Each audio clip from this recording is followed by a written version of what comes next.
Indian football team ഇന്ന് മാലിദ്വീപിനെതിരെ international friendly മത്സരത്തിനിറങ്ങുകയാണ്.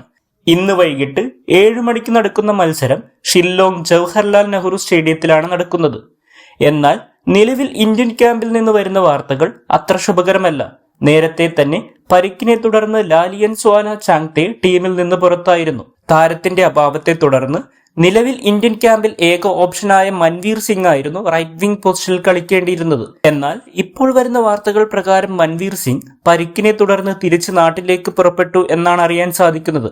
അതുകൊണ്ട് തന്നെ ഇന്നത്തെ ഫ്രണ്ട്ലി മത്സരത്തിൽ ഇന്ത്യയുടെ റൈറ്റ് വിംഗ് പൊസിഷനിൽ ആര് കളിക്കും എന്ന് കണ്ടു തന്നെ അറിയണം. ഇന്ത്യൻ ടീമിന്റെ പുതിയ ഹെഡ് കോച്ചായ കോച്ച് മനോലോ മാർക്കസിന്റെ കീഴിൽ ഇപ്പോഴും ഇന്ത്യ വിജയരഹിതരാണ്. ഈ മത്സരത്തിലൂടെ ഒരു വിജയം നേടാനായിരിക്കും ഇന്ത്യ ഇന്നത്തെ മത്സരത്തിൽ കൂടുതൽ ശ്രമിക്കുക.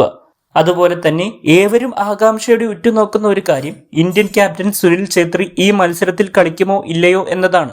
താരം നേരത്തെ വിരമിച്ചിരുന്നുവെങ്കിലും കോച്ച് മനോലോ മാർക്കസിന്റെ റിക്വസ്റ്റ് പ്രകാരമാണ് താരം ഇന്ത്യൻ ടീമിലേക്ക് തിരിച്ചു വന്നിരിക്കുന്നത്.